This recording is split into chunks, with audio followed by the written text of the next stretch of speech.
নমস্কার বন্ধুরা, চলো যাই তাহলে। কই যাইতেছি, কেনে বা কি কারণে যাইতেছি সবকিছু জানতে গেলে কিন্তু ভিডিও লাস্ট অব্দি দেখতে লাগবে। তোমরার সঙ্গে এত গল্প করতে করতে আমি আই পড়ছি আমার জলেবাসার বাড়িতে, মানে আমাদের গ্রামের বাড়ি। আমি কিন্তু ছোট থেকেই বড় হয়েছি গ্রামের পরিবেশে। কপালবশত শ্বশুর বাড়িটা হয়ে গেছে টাউনেরই আশপাশ, তো তেমন একটা গ্রামের পরিবেশে এখন আর যাওয়া হইয়া ওঠে না। যার কারণে কিন্তু গ্রামের পরিবেশটারে আমি খুবই মিস করি। আর তাছাড়া গ্রামের পরিবেশ কিন্তু আমার খুব ভালো লাগে। গ্রামের বাড়িতে হুট করে যাওয়ার পিছনে কারণ হইছে আমার জ্যাঠা শ্বশুর, জেঠি শাশুড়ি আর কাকা শ্বশুর তাদের আত্মার শান্তি কামনার লেগে গয়াতে গিয়া আমার দেওর অস্থি দিয়ে আইছিল। তো ওই উপলক্ষে অষ্টপ্রহর কীর্তন দেওয়া হয়। গ্রামের বাড়িতে মহাপ্রসাদ খাওয়ার কিন্তু মজাটাই আলাদা। গ্রামের পরিবেশে গিয়া মাটিতে চাটাই বিছাইয়া কলা পাতার মধ্যে গরম গরম প্রসাদ, খিচুড়ি প্রসাদ দাও, এত প্রিয় লাগে আমার, কি আর কইতাম। সবার জানি না প্রিয় কিনা প্রিয়, কিন্তু আমার খুব প্রিয়। লাস্টে একটুখানি রয়ে গেছে, আর শেষ করতে পারছি না। সবকিছু শেষ করে আয়া বই গেছি গাড়িতে।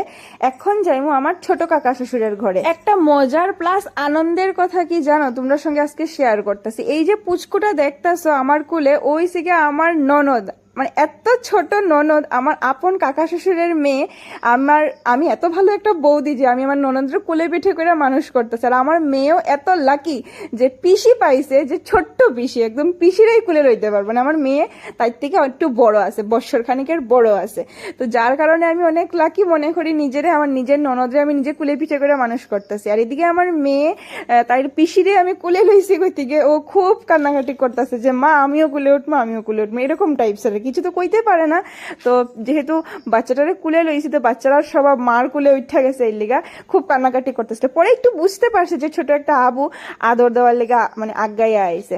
যাই হোক, আমার মতো কে কে লাকি আছে যে যারা নিজের ননদরে, আপন ননদরে এরকম কুলে পিঠে করে মানুষ করছো বা কুলে লইছো, অবশ্যই কিন্তু কমেন্ট করি আমারে জানাইও। আর ভাইজি মিল্লা কিন্তু খুব ভালো এক বান্ধবী হইবা, আর কিছু হোক বা না হোক, এটা কিন্তু অনেক মজার একটা বিষয়।